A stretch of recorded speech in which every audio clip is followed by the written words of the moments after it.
Assalamu alaikum wa rahmatullahi wa barakatuh.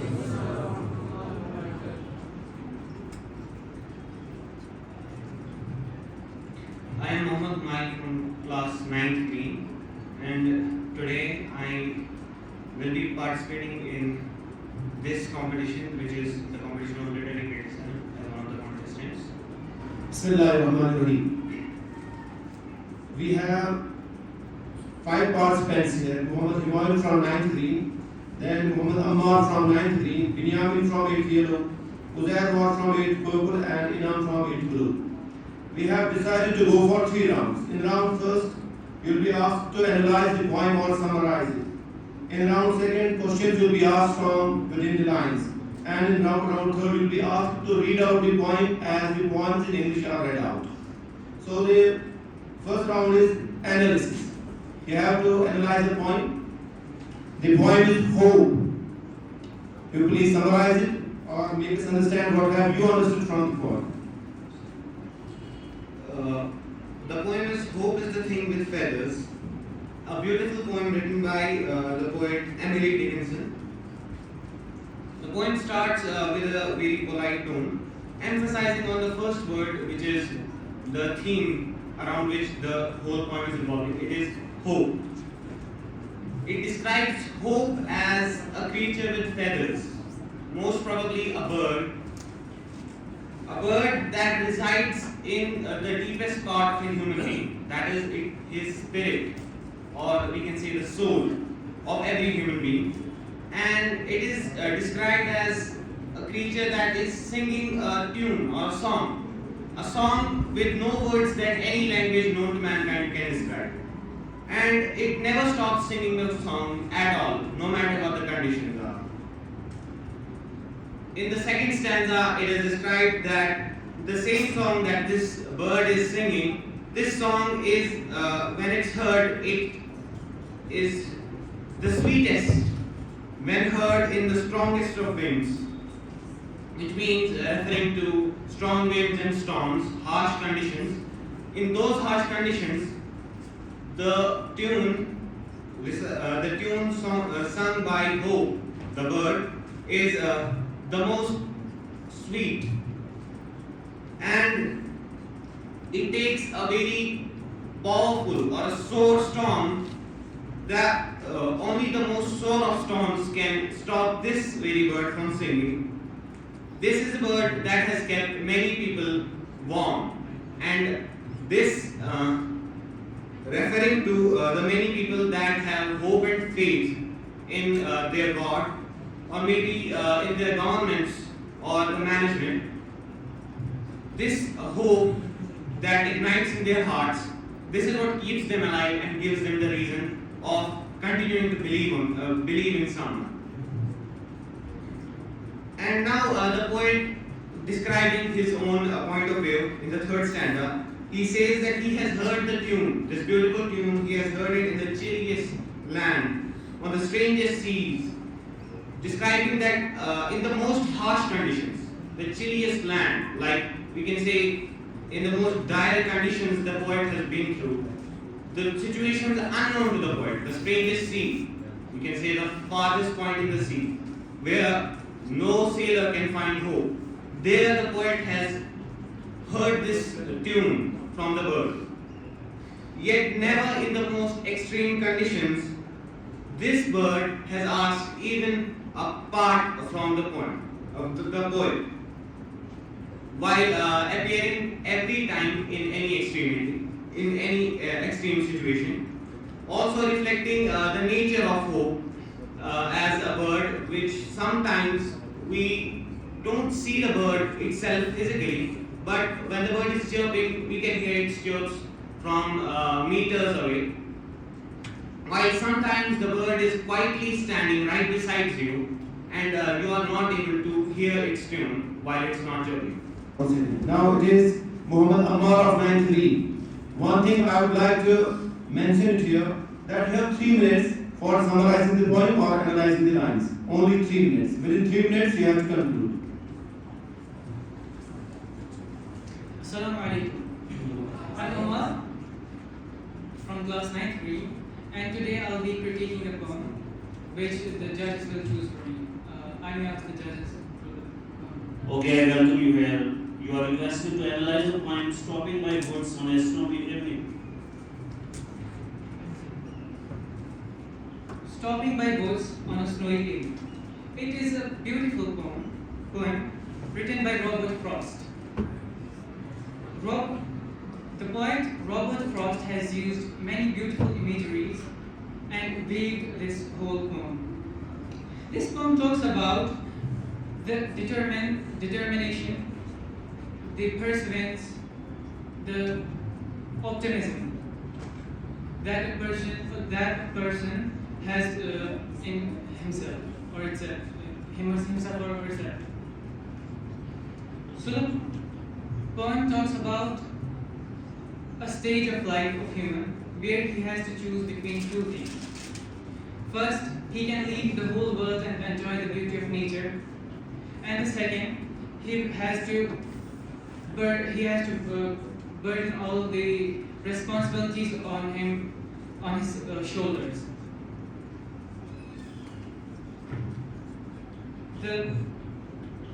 In this poem, a person who was, it is most probably he is a traveler or a trader who has to pass through a forest in a night, in a dark, snowy night. So this person, he is so depressed because he is so depressed. He takes a break. He takes a break from his responsibilities and tries to enjoy the beauty of nature. He thinks that if he leaves all his responsibilities of his family, of his income, he will just enjoy the life. But this person, he leaves all that enjoyment, all that good, all those good things aside, and he is optimistic. He is persistent that he will surely succeed if he just takes a break, enjoys the beauty. He knows that beauty, it does not last forever. It comes and it goes, and that's the whole point this poem actually tries to imply. That's what I interpreted from this poem. Thank you. Okay. Next participant is Uzair Wan from class 8 Borgo. Assalamu alaikum wa rahmatullahi wa barakatuh. Okay, Uzair, you are asked to do the analysis of the poem, the cloud and the babel. Cloud. That's a nice poem. First of all, let me introduce myself. I am Uzair Wan from class 8 Borgo. And the poem that I will be critically analyzing is the cloud and the babel. In this poem, we are seeing two persons, two different perspectives about love. One is that love is like pleasing to everyone. It does not harm anyone. That is the perspective of the cloud who thinks that who has been through a lot of hardships. We can show this by we can see this because it is written trodden with the candles free. That means his pride has been trodden, his pride has been erased, his pride has been deleted from with the hardships that he was facing. And then we get another perspective of a babel. Babel is hard basically. So it does mean that he is a hard-hearted person. A hard-hearted person doesn't think that love is great. He thinks that love does not bring anything but pleasure, anything but harm to him. He makes us understand that love makes this heaven, earth. He's just denoting this earth as heaven, hell. He just tries to make us understand that love, by any means, is not helpful to us. This shows that he doesn't have anything like he doesn't have anything to love. He doesn't have any feelings. This shows his hard-heartedness. And also, we have that I also forgot to say about the plot. The plot is soft and almost like it has and the soft feelings, and it also has those feelings inside of him. Yet it never shows any pride, and it is like the softest thing. It is soft. That's what I'm trying to say, that it is soft and it doesn't feel that pain. But if we break a pebble, it would just be broken into two pieces. Rather, if we just focus on the clod, if we just even punch it, there would be a mark. But that mark would not harm the clod by any means. It would still be a clod. The pebble, on the other hand, would be broken into two pieces. That means it gives us life lesson of never being hard-hearted. Always be soft to everyone. Always be like a person who is prone to emotion, but you must always know which emotions to show. And when are your emotions your enemies and when are they your friends? They might be sometimes your enemies, like your anger. It's your enemy. But at the same time, the love is your friend. Isn't it? It's your friend. And the thing is, the pebble does not feel anything. Assalamu alaikum wa rahmatullahi wa barakatuh. I am in of class 8 Blue and I am here for literary criticism. Okay, beta. Let you summarize the point. All the world is a stage. All the World's a Stage is a poem that has been written by William Shakespeare. William Shakespeare in this poem describes, compares the world with a stage and the people that reside in this world as players, as the actors that have their own parts, that play their own parts. They enter there in this world and they leave it, and each man that has many parts in his life. And the poet William Shakespeare, he describes these acts. They are of 7 ages. The first stage is of the infancy, when the person is not able to take care of himself. He is dependent on other people to take care of him. And after the first stage, the second stage begins when he begins to go to school and with his more shiny face, but unwillingly he is going to the school. And then he becomes a lover that has very enthusiasm in him, and he is in love with a mistress. And after being a lover, he becomes a youth, a soldier that is having courage in himself and is jealous in honor and is seeking for reputation. And then the stage shifts and he becomes the judge. He becomes a middle-aged person who is able of taking decisions and having a lot of experience in himself. And after that, the sixth stage shifts and he becomes weak and he wears some loose clothes and with spectacles on his eye or on his nose, and he is having a pouch on his side. So, and then his youthful host will save the world too wide. And then his voice that becomes really shrill and he becomes like a child. And then the last stage, it ends like being a child, being dependent on another person for his care, and he loses his teeth, his eyes, his taste, and everything.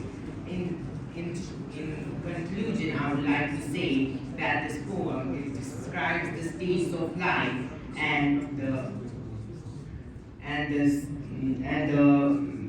cycle of life as well. Thank you.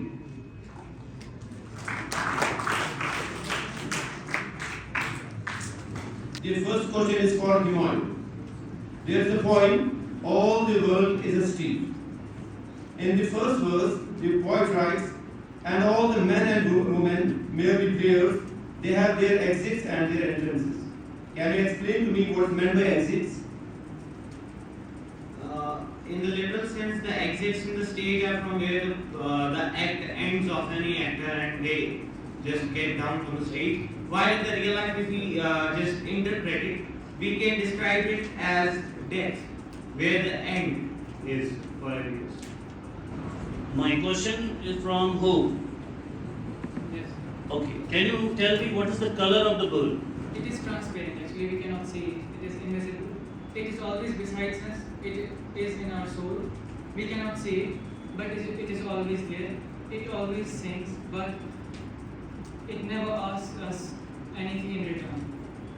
That's the color. Are you sure about this answer? The color of the bird. It is invisible. It lies in us. In literary term, we call it amalgamation. It contains all the colors. Thank you. And my question is from the poem, The Clod and the Pebble. There's a line in the second stanza that says, but the pebble or the brook wobble out of these meters meet. Can you explain me what does meters stand for here? So it is basically he's trying to express his emotions by just singing a song that just the plot just continue, that just the Babel wants to continue and just make us understand about his perspective of love. All the world is a street. There he writes, and one man in his time plays many parts. Do you agree? Yes, sir. Can you tell me how many parts you have played? If you please explain to us. So as a son, so he plays the person, he plays many parts in his life, like a son, like a husband, like a father, like many people. For some people, it may be his friend. Excuse me, I am talking about you. How many parts you have played?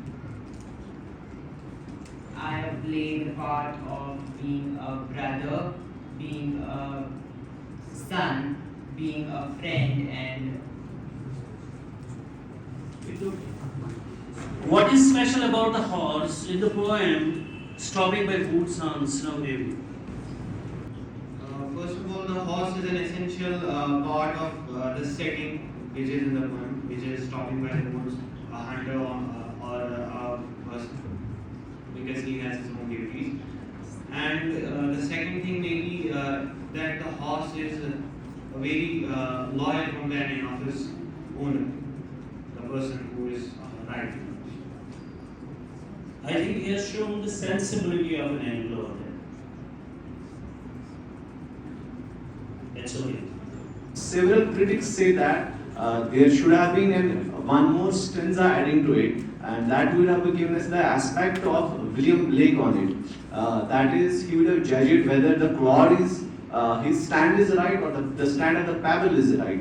What is your say on this? What do you think that who is among the two, the clod and the pebble, whose ideology is correct in this manner? The ideology is in these two stanzas, the first and the last one. It depends on the conscience of the reader, and it mostly depends on how a reader, but the situation of the reader, and the situation of his current existence. Now the question for Uzair. Beta, there is poem Hope is the thing with feathers. Is it? If I change the title, like Hope is the thing with legs. Hope is the thing with legs. How will it make a difference there? So feathers here denote that the hope is light, but the legs would denote that it can flee, it can just run away, it can just not be with the person. The feathers denote that the hope is not heavy to carry, and if we remove that part, that would be just that would be erasing the entire plot of that hope is the thing with feathers. In my opinion, I think legs would be just wrong, would be just totally wrong. Okay, now, my next question goes to The poem is Stopping by Woods on a Slow Evening. This poem is written in, we call it iambic tetrameter. Can you justify what's the tetrameter over there? So it means 4 stress syllables.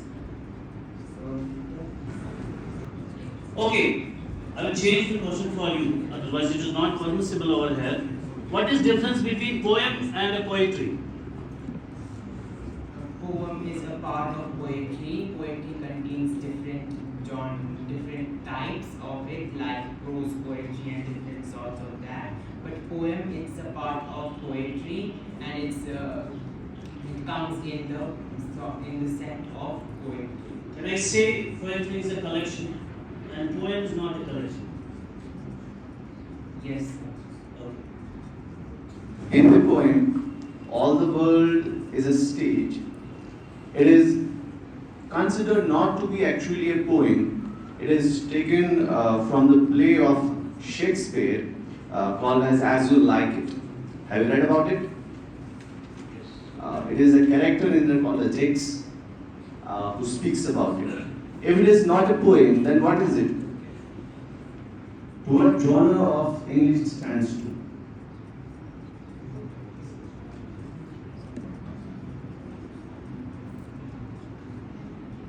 I can be sure of if it is a genre of its own because it is apart from this genre, but basically when you take it as individually, it's taken as a poem.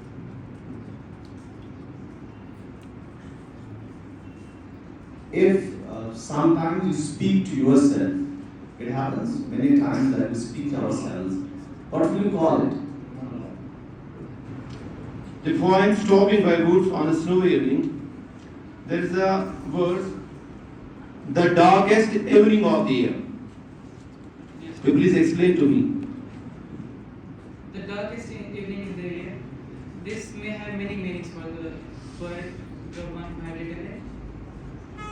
It may mean the most depressed night of the poet, or it may mean the most.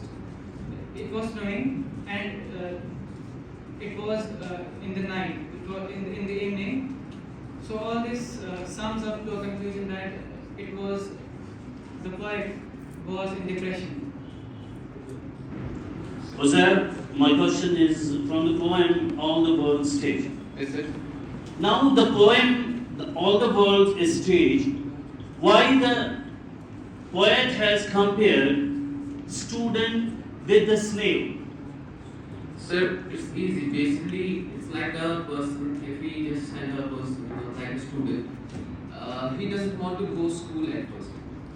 That's why he is compared to a snake, because his speed of catching up, his speed of making himself understand that the school is necessary is very slow. That's why he is compared to a snail that doesn't want to walk it out. He walks, but at a slow speed, at the slowest of speeds. Thank you. The last question of this round also. From the poem Stopping by Woods on a Snowy Evening, in the last few lines, the poem says, the woods are lovely, dark and deep, but I have promises to keep, and miles to go before I sleep, and miles to go before I sleep. The poet in this part of the poem is showing a repetition of the lines. Is there any essence regarding repetition in here? Yes, sir. The poet has used "and miles to go before I sleep" to stress on his duties and his promises, and he says that he has a lot of duties to do, and he has to then, after doing those duties, he has to die. So before he is dead, he has to fulfill all the duties. Okay. In sense of linguistics, like language, is there any essence in terms of language here? So literary terms. Yes, literary terms. So are you asking for poetic device? No, I'm not asking for it, guys. Why was the need to repeat the lines here? So in order to stress on these lines that he has to die, and death is the ultimate There's a sense of urgency. Till now he was stopping by, because in the books he was stopping by. Now he creates a sense of urgency at the end of the poem. You want to see that? Is it correct? Okay, good. Okay. Okay, now we are moving to a third round. It is pronunciation. The students will go one by one and read the poems. We will see what kind of rhythm they keep in these reading the poems here. So the first contestant for this is Humayun from 9th Green. He will read his poem aloud.